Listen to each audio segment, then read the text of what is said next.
There exists within your skull a tiny pine-cone-shaped gland, no larger than a grain of rice, that ancient mystics called the seat of the soul. The philosophers of old whispered that it was the bridge between worlds, the physical anchor of your spiritual eye, the biological doorway through which divine light enters human consciousness. For thousands of years, this enigmatic organ has been hidden in plain sight, pulsing quietly in the geometric center of your brain, waiting to be awakened. But here's what they don't want you to know. This gland, your pineal gland, may be deliberately calcified, deliberately suppressed, deliberately kept dormant by the very world you inhabit. While modern science dismisses it as a vestigial remnant that merely regulates sleep, the ancients knew better. The Egyptians symbolized it as the Eye of Horus. The Hindus mapped it as the Ajna chakra, the third eye of cosmic perception. René Descartes, the father of modern philosophy, declared it the principal seat of the soul and the point where body and spirit converge. Why would civilization separated by thousands of miles and centuries of time all revere this mysterious organ? What did they know that we've forgotten? In this journey, we're going to pierce the veil of conventional understanding and explore the pineal gland not as a biological curiosity, but as a mystical instrument, a literal gateway that, when activated, allows you to perceive dimensions beyond the material, to access states of consciousness that most people never even know exist. We'll uncover why this ancient knowledge was encoded in sacred geometry, hidden in religious symbolism, and passed down through mystery schools. We'll explore the science that modern researchers are only beginning to rediscover, and most importantly, we'll reveal the practical methods to decalcify, activate, and awaken this dormant portal within you. The question isn't whether the gateway exists. The question is, are you ready to open it? Long before the age of microscopes and brain scans, the ancient mystery schools understood something profound about human consciousness, that somewhere within the architecture of the physical body existed a sacred meeting point, a threshold where the material and the immaterial collide. This wasn't mere superstition or primitive speculation. This was knowledge earned through decades of rigorous practice, meditation, and inner exploration by adepts who dedicated their entire lives to mapping the invisible territories of human potential. In the sun-baked temples of ancient Egypt, initiates were taught about the Wajet, the Eye of Horus, that iconic symbol we see emblazoned across hieroglyphics and papyrus scrolls. But look closer at its positioning. The Eye of Horus, when overlaid upon a cross-section of the human brain, aligns with extraordinary precision to the thalamus, the corpus callosum, and most strikingly, the pineal gland itself. The Egyptians weren't drawing abstract art. They were creating anatomical maps disguised as mythology. They knew that this tiny gland, nestled deep within the brain's core, was the biological manifestation of spiritual sight. Travel eastward to the Indus Valley, and you'll find the ancient yogis describing the Ajna chakra, the sixth energy center located precisely between the eyebrows, but with its physical counterpart deeper within, at the pineal. Sanskrit texts describe this center as Triveni, the confluence of three rivers, the meeting point where the physical nerves, the subtle energy channels, and the causal realm of pure consciousness merge into singular experience. To activate the ajna was to transcend ordinary perception and glimpse the unified field of reality that mystics call Brahman, the infinite, undivided consciousness underlying all existence. Even in the Western philosophical tradition, this gland haunted the greatest minds. René Descartes, wrestling with the ultimate question of mind-body dualism in the 17th century, became obsessed with the pineal gland. In his Treatise of Man, he wrote that while all other parts of the brain are doubled, two hemispheres, paired structures, the pineal stands alone, singular and central. For Descartes, this uniqueness suggested purpose. He theorized that the immaterial soul, which he believed to be indivisible, must interact with the divisible physical body through an equally singular point. The pineal gland, he concluded, was that sacred junction, the valve through which thoughts become actions and spiritual impulses become physical reality. But perhaps the most intriguing thread appears in the esoteric traditions, the Gnostics, the Kabbalists, the Hermetic orders. These secret societies encoded their knowledge in symbols: the pine cone staff carried by the Greek god Dionysus, the massive pine cone sculpture standing in the Vatican courtyard, the pine cone motifs decorating Sumerian cylinder seals from 4000 BCE. Why this obsession with the pine cone? Because it's nature's perfect representation of the gland's shape and its sacred geometry. The Fibonacci spiral, the golden ratio, the mathematical signature of divine creation itself. These weren't coincidences. These were breadcrumbs left by those who knew. And what they knew was this: the pineal gland produces more than just melatonin. Under specific conditions, deep meditation, sensory deprivation, near-death experiences, this gland releases dimethyltryptamine, DMT, what modern psychonauts call the spirit molecule. This endogenous compound catapults consciousness beyond the five senses into realms that feel more real than reality itself. The ancients didn't have laboratories, but they had techniques, practices passed down through lineages, methods to stimulate this natural gateway and journey beyond the physical plane. Yet somewhere along the march of materialism and industrial progress, this knowledge was buried, relegated to the realm of mysticism and pseudoscience. We were taught to see ourselves as biological machines, randomly assembled, meaninglessly grinding through existence. The idea that we possess an organic portal to transcendent consciousness, suppressed, ridiculed, forgotten. But the gland remains, patient and waiting, encoded in our very biology like an heirloom from a more conscious civilization, or perhaps a blueprint for the civilization we're meant to become. To understand the pineal gland's true function, we must first shatter the reductionist view that confines it to a mere hormonal regulator. Yes, conventional medicine acknowledges that this pea-sized endocrine organ secretes melatonin, governing your circadian rhythms and sleep-wake cycles. But this explanation is like describing the ocean as simply wet, technically accurate, yet profoundly incomplete. The pineal gland is far more than a biological clock. It's a transducer, a crystalline antenna capable of receiving and transmitting frequencies that exist beyond the electromagnetic spectrum we call normal reality. Let's begin with its physical peculiarities, because even modern anatomy reveals clues to its mystical nature. The pineal gland is the only unpaired midline structure in the entire brain. While everything else comes in twos, two hemispheres, two eyes processing binocular vision, two ears triangulating sound, the pineal stands alone at the geometric center, equidistant from all directions. This singular positioning isn't anatomical coincidence, it's strategic design. In sacred geometry, the center point represents the origin, the still point around which all creation spirals. The pineal occupies this exact position within the architecture of your consciousness. Even more fascinating, the pineal gland contains photoreceptor cells similar to those in your retina. Think about that for a moment. You have light-sensing cells buried deep inside your brain, in a region completely sealed off from external light. Why would evolution place eye-like tissue in eternal darkness unless it was designed to perceive a different kind of light, an internal luminescence, a spiritual radiance that doesn't originate from the sun? Ancient texts speak of inner vision and divine illumination, not as poetic metaphors but as literal experiences. The pineal gland, they understood, was the organ of this inner sight. But here's where it becomes even stranger, even more suggestive of its mystical purpose. The pineal gland contains calcite microcrystals. These aren't random cellular debris, they're piezoelectric crystals, meaning they respond to electromagnetic frequencies by generating electrical signals and vice versa.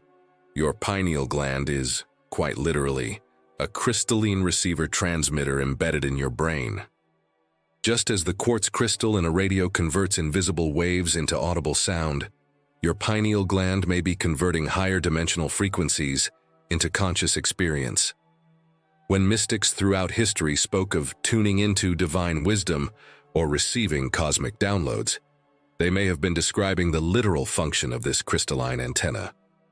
The gland's connection to light and darkness, to cycles and rhythms, points towards something even deeper: its role as a mediator between dualities, day and night, waking and dreaming, physical and spiritual. The pineal responds to light by suppressing melatonin and to darkness by releasing it. But this isn't just about making you sleepy. Melatonin is a powerful antioxidant and, more intriguingly, a precursor to other neurochemicals including serotonin and, under specific conditions, DMT, dimethyltryptamine, the most powerful naturally occurring psychedelic compound known to science. Dr. Rick Strassman's groundbreaking research in the 1990s proposed that the pineal gland may produce DMT during extreme states, deep meditation, birth, death, and profound mystical experiences. While this remains scientifically contested, the implications are staggering. Could the pineal gland be a biological portal that, when properly activated, releases an endogenous substance that dissolves the boundaries of ordinary perception? Could this explain the striking similarities between near-death experiences across cultures, the tunnel of light, the sense of leaving the body, the encounters with transcendent beings?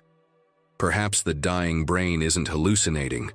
Perhaps the pineal is finally opening the gateway it was designed to open. Ancient practitioners understood this mechanism intuitively. They developed elaborate systems: yoga, qigong, Kabbalistic meditation, shamanic journeying, all designed to stimulate this gland through specific techniques. Breath control to increase carbon dioxide and alter blood chemistry. Prolonged darkness to trigger deep melatonin production. Focused intention on the point between the eyebrows to direct energy toward the pineal zoo. Location, chanting at specific frequencies that may cause the gland's crystals to resonate. But there's a problem. A conspiracy hiding in plain sight that we must address. In the modern world, the average person's pineal gland is severely calcified, encrusted with calcium phosphate deposits that harden the tissue and diminish its function. Autopsies reveal that by midlife, many pineal glands resemble small stones rather than living tissue. What causes this calcification? Fluoride in water and toothpaste, processed foods, environmental toxins, lack of sunlight, chronic stress, and perhaps most significantly, the constant bombardment of artificial light that disrupts our natural circadian rhythms and confuses this light-sensitive organ. Is this calcification merely an unfortunate side effect of modern living, or could there be something more deliberate at work? When your gateway to higher consciousness is literally hardened and blocked, you remain trapped in purely material awareness, easier to control, easier to manipulate, easier to keep spiritually asleep. The ancients protected their pineal glands through pure diets, natural light cycles, and regular spiritual practices. We, meanwhile, poison ours daily and wonder why we feel disconnected, purposeless, cut off from any sense of the sacred. Now we must venture deeper into the paradox at the heart of the pineal mystery. A paradox that reveals why this knowledge has been both revered and feared throughout history. The pineal gland operates as a threshold guardian, a valve that regulates the flow of information between dimensions of reality. But here's the unsettling truth that the mystery schools understood. Not everyone is ready to open this gateway. Not every consciousness can withstand what lies beyond the veil. Consider the nature of the experience itself. When the pineal activates fully, whether through intense meditation, breathwork, plant medicines, or spontaneous mystical awakening, practitioners report a consistent phenomenon: the dissolution of the ego self, the collapse of the subject-object distinction, the overwhelming sensation of merging with an infinite consciousness that is simultaneously you and utterly beyond you. This isn't a pleasant, gentle experience like watching a sunset. This is ego death. This is the annihilation of everything you thought you were, replaced by a direct knowing of what you actually are, a temporary localized expression of an eternal, boundless awareness. The ancient Egyptians didn't teach these techniques to everyone. The Eleusinian mysteries of Greece didn't accept casual seekers. These were initiatory traditions, guarded by oaths of secrecy, revealed only to those who had undergone years of preparation, purification, and psychological fortification. Why? Because opening the pineal gateway prematurely, without proper grounding and integration, can lead to spiritual emergency, overwhelming visions, paranoia, dissociation, the inability to function in ordinary reality. The gateway must be approached with profound respect, humility, and proper guidance. But there's another layer to this paradox, one that reveals the gland's dual nature. The pineal doesn't just open you to transcendent states, it also makes you exquisitely sensitive to the energetic quality of your environment and your internal state. A decalcified, active pineal enhances intuition, synchronicity, and what we might call psychic perception, the ability to sense energies, intentions, and information beyond the normal sensory channels. This is why shamans, mystics, and seers throughout history were said to possess second sight. They had developed and maintained the function of this organ that most people allow to atrophy. Yet this heightened sensitivity cuts both ways. An awakened pineal makes you more receptive to everything, including lower vibrational frequencies, negative thought patterns, and toxic environmental energies.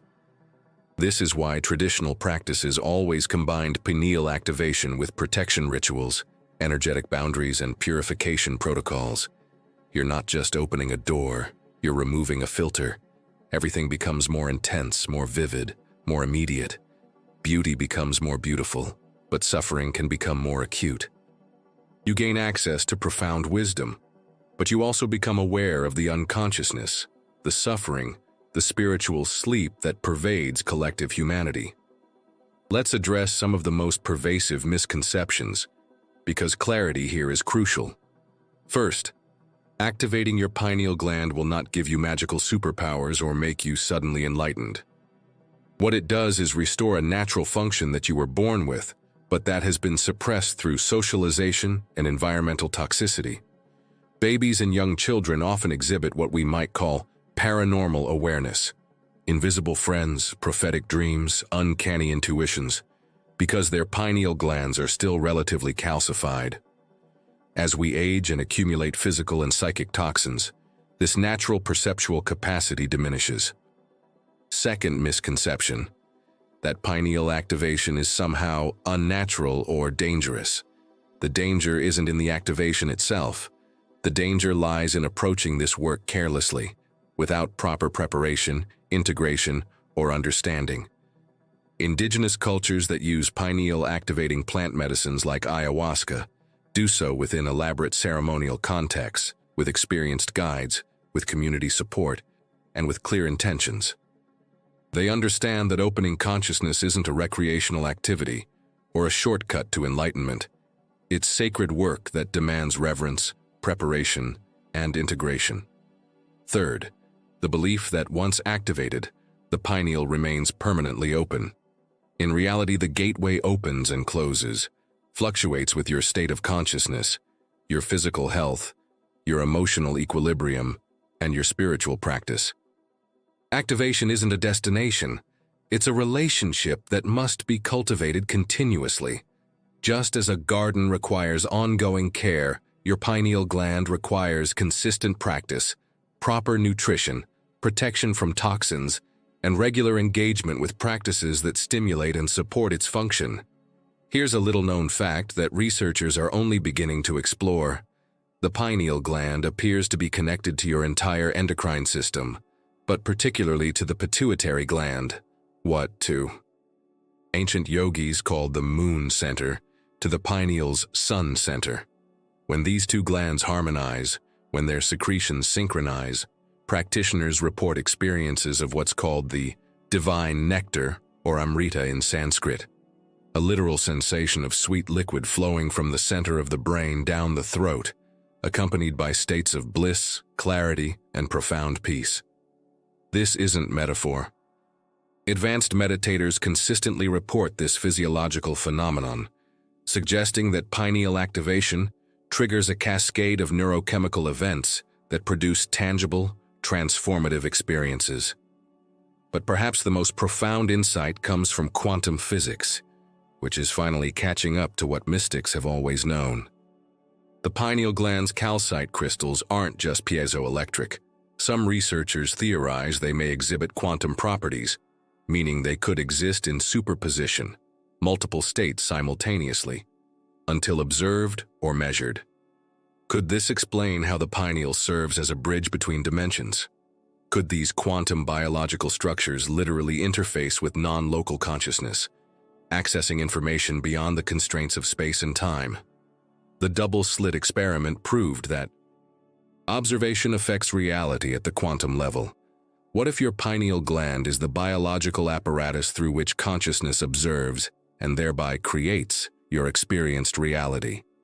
The ancients encoded this knowledge in their most sacred symbols: the staff of Osiris topped with a pine cone, the Sumerian tree of life flanked by two serpents spiraling upward toward a pine cone, a perfect representation of Kundalini energy rising through the spinal channel toward the pineal.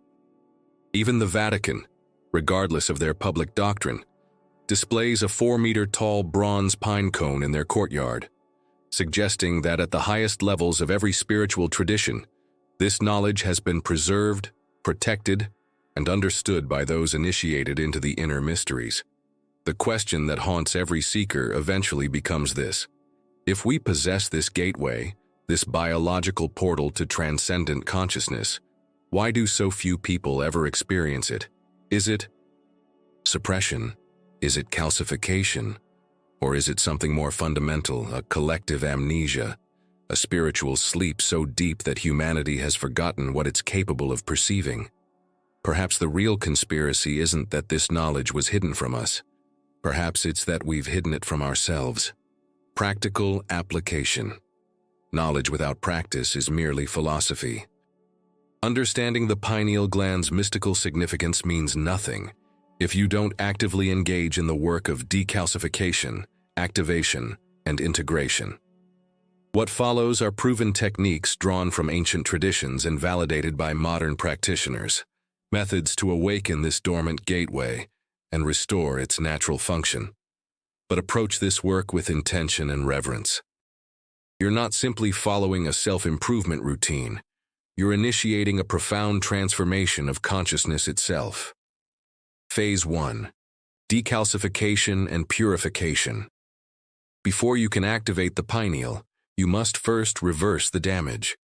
Think of this phase as archaeological work, carefully removing the accumulated debris of modern living to reveal the sacred instrument beneath. Begin by eliminating fluoride from your life completely. Switch to fluoride-free toothpaste. Install a reverse osmosis water filter that removes fluoride, and avoid processed foods which often contain hidden fluoride compounds.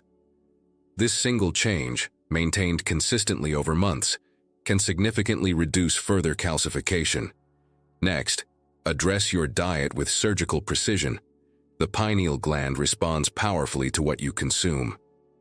Increase your intake of foods rich in chlorophyll, spirulina, chlorella, wheatgrass, as these help chelate heavy metals and detoxify the gland. Raw cacao, rich in antioxidants and pineal-activating compounds, has been used ceremonially for millennia. Oregano oil, raw apple cider vinegar, and iodine supplements support decalcification. Conversely, eliminate calcium supplements unless absolutely necessary, as excess calcium contributes directly to pineal calcification. But purification isn't only physical. Fast intermittently to give your body time to cleanse and repair. The ancients understood that controlled fasting heightens spiritual perception, not through deprivation, but through the metabolic shift that occurs when the body enters ketosis and begins producing more clarity-enhancing neurochemicals. Even a simple practice of eating only during an 8-hour window can produce noticeable effects within weeks. Phase 2. Activation through practice. Once you've begun the decalcification process, specific practices can directly stimulate the pineal gland. The most powerful is darkness meditation, Our pineal glands are suppressed by constant artificial light exposure. The ancient Egyptians, Tibetan monks, and mystery school initiates all practiced extended darkness retreats, days or even weeks in complete blackness, to trigger profound pineal activation and DMT release. While a week-long darkness retreat may not be practical, you can simulate this by creating absolute darkness in your bedroom, eliminating all screens and light sources for at least an hour before sleep, and practicing meditation in complete darkness. During these darkness sessions, employ the ancient technique of trataka, focused gazing at the point between your eyebrows, where the Ajna chakra resides. Close your eyes and direct your attention, not your physical eyes, to this location. Maintain gentle, unwavering focus. You may experience pressure, tingling, or warmth in this area, signs that energy is concentrating at the pineal. Some practitioners report seeing colors, geometric patterns, or even the appearance of what mystics call the third eye opening, a circular field of violet or indigo light that appears in the darkness. Breathwork accelerates this process dramatically. The ancient yogic practice of kumbhaka, or breath retention, increases carbon dioxide in the blood, which dilates blood vessels and increases blood flow to the pineal gland. Try this simple but powerful technique. Inhale deeply for 4 counts, hold for 16 counts, exhale for 8 counts. Repeat for 10 to 20 minutes while maintaining focus on the point between your eyebrows. This 1.42 ratio has been used for thousands of years specifically to activate higher consciousness. You may feel lightheaded, see visions, or experience altered states. This is the pineal responding to the increased energy and oxygenation. Sound frequencies also activate the pineal through resonance. The gland's crystalline structure responds to specific vibrations. Chanting OM or AUM at a deep resonant frequency creates vibrations that travel through the skull and stimulate the pineal directly. Binaural beats at certain frequencies, particularly theta waves 4.7 Hz and delta waves 0.54 Hz, entrain your brain waves into states conducive to pineal activation. Listen to these frequencies during meditation using high-quality headphones to ensure each ear receives the slightly different tone necessary to create the binaural effect. Phase 3. Integration and protection. Here's where most seekers fail. They achieve breakthrough experiences, vivid dreams, synchronicities, moments of cosmic consciousness, but then lose the connection because they don't establish consistent practice and protective boundaries. The pineal gateway, once opened, requires maintenance. Establish a daily meditation practice, even if only 15 minutes. Spend time in natural sunlight, particularly during sunrise and sunset, as natural light cycles keep the pineal calibrated to Earth's rhythms rather than artificial light sources. Protect your energetic field. An active pineal makes you sensitive to others' emotional states, collective thought patterns, and environmental energies. Learn to establish boundaries through visualization. Imagine a sphere of protective light around you, or use traditional techniques like calling in the 4 directions, or simply state your intention. I am open to higher guidance while remaining grounded, protected, and sovereign in my being. Keep a detailed journal of your experiences. Dreams become more vivid and prophetic as the pineal activates. Synchronicities multiply. Intuitive hits become more frequent and accurate. Document these occurrences not to prove anything, but to track your progress and recognize patterns. The rational mind often dismisses these experiences as coincidence, but consistent journaling reveals the undeniable reality that something fundamental is shifting in your perception. Most importantly, remain humble and grounded. Pineal activation can produce spiritual pride, the ego dressed in mystical robes, convinced of its own enlightenment. True masters throughout history remained humble servants of the wisdom they accessed, never claiming ownership of insights that flowed through their open gateway. Use what you receive in service, share wisdom when appropriate, but never mistake the experiences for the experiencer. Never confuse the revelations for realization itself. The gateway opens gradually, then all at once. You may practice for months with only subtle shifts, better sleep, more vivid dreams, improved intuition, and then suddenly experience a breakthrough that reorganizes your entire understanding of reality. Be patient. The pineal gland is responding to thousands of years of calcification and suppression. You're essentially teaching an atrophied organ to remember its original function. This takes time, consistency, and unwavering intention. But know this: the gateway wants to open. Your consciousness wants to expand. The pineal gland, even calcified and dormant, retains the memory of its divine purpose encoded in your very biology. Every practice session, every purification choice, every moment of focused intention is a signal to this ancient organ that you're ready, that you remember, that you're finally coming home to the full spectrum of human perception that has always been your birthright. We stand now at the threshold of a question that has haunted seekers across millennia. What lies beyond the gateway once it opens? The ancients couldn't tell you, not because they were sworn to secrecy, but because the experience transcends language itself. Words collapse under the weight of what consciousness encounters when the pineal fully activates. The Tao Te Ching opens with this truth: the Tao that can be spoken is not the eternal Tao. What can be experienced through the pineal gateway cannot be adequately conveyed. It must be directly known. Yet here you are, armed now with knowledge that most of humanity will never encounter. You understand that within your skull pulses a crystalline antenna, a biological stargate, an organic technology more sophisticated than anything human hands have engineered. You know that it's been systematically calcified through fluoride, artificial light, and toxic modern living. Whether through deliberate conspiracy or tragic negligence hardly matters. The effect is the same: a species disconnected from its highest perceptual capacity, spiritually amnesia-stricken, fumbling through existence unaware of the vast territories of consciousness that await beyond the narrow bandwidth we call ordinary reality. The practices I've shared aren't theories or New Age fantasies. They're methodologies refined over thousands of years by practitioners who dedicated their lives to mapping inner space with the same rigor that scientists map outer space. Darkness meditation, breathwork, decalcification protocols, sound frequencies. These are technologies of consciousness, tools for activating dormant circuitry that's been waiting patiently within you since birth. The Egyptians knew. The yogis knew. The shamans knew. The mystery schools encoded this knowledge in symbols, myths, and initiatory rites, specifically so it would survive the ages of ignorance and reach those ready to remember. But here's the final truth, the one that separates genuine seekers from spiritual tourists.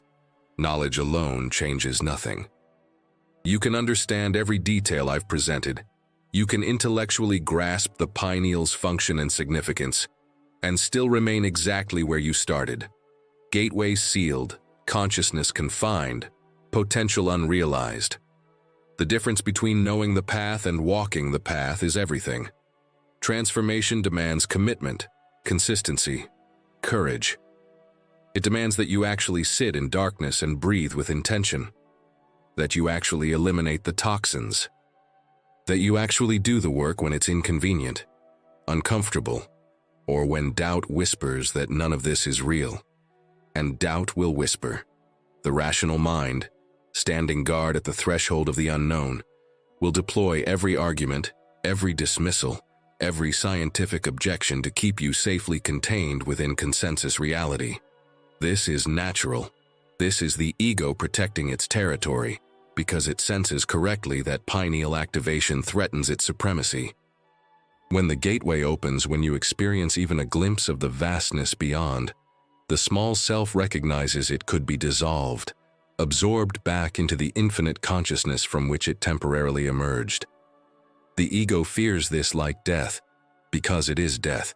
Death of separation, death of the illusion that you're an isolated fragment rather than a holographic expression of the whole. So the ultimate question isn't whether the pineal gateway exists or whether these practices work.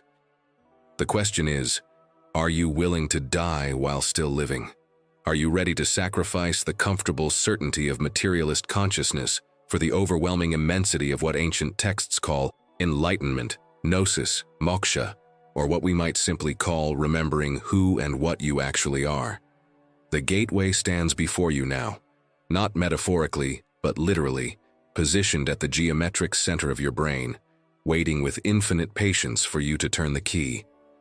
That key is practice. That key is intention. That key is your willingness to journey inward with the same pioneering spirit that once drove explorers to traverse unknown continents and oceans. Except this time, the undiscovered country lies not in external space, but in the vast, uncharted territories of consciousness itself. Every great spiritual tradition points toward the same destination, using different maps. The Christians speak of the kingdom of heaven within. The Buddhists describe nirvana, the extinguishing of illusion. The Hindus point toward Brahman, the recognition that Atman and the infinite are one. The Sufis whirl in ecstatic dissolution of self. What they're all describing, in their culturally specific languages, is the experience that becomes possible when the pineal gateway opens and consciousness remembers its true nature. Boundless, eternal, divine. Your ancestors knew this. Somewhere in your lineage, whether Egyptian, Indian, Celtic, African, Asian, or indigenous American, someone practiced these mysteries. Someone sat in ceremony, opened the gateway, and touched the infinite. That knowledge lives in your blood, encoded in your DNA, waiting to be reawakened. The pineal gland itself is the inheritance they left you, a biological reminder that you're capable of so much more than you've been taught to believe. So I leave you with this. Tonight, when the world grows quiet and darkness falls, sit in that darkness and place your attention at the point between your eyebrows. Breathe consciously.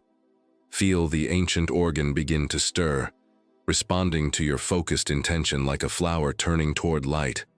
You might not experience anything dramatic the first time, or the 10th, or the 100th. But somewhere along this path, if you persist with sincerity and courage, a moment will arrive when the gateway cracks open just slightly, and you'll glimpse what the mystics saw, what the prophets knew, what the enlightened ones tried desperately to communicate with their limited words and symbols.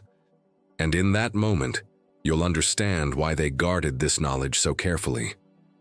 Not to keep it from you, but to ensure it reached you at exactly the right moment, the moment when you're finally ready to remember that you were never merely human. You were always divine consciousness, having a temporary human experience, equipped with an organic portal specifically designed to let you peek behind the curtain of material reality whenever you're courageous enough to look. The pineal gateway awaits. The only question that remains is, will you open it? If this video resonated with you, if something within recognized truth in these words, then do more than simply watch and move on. Engage with this knowledge. Try the practices. Document your experiences. And share this video with someone else who might be ready to remember. The awakening of humanity doesn't happen through mass revelation.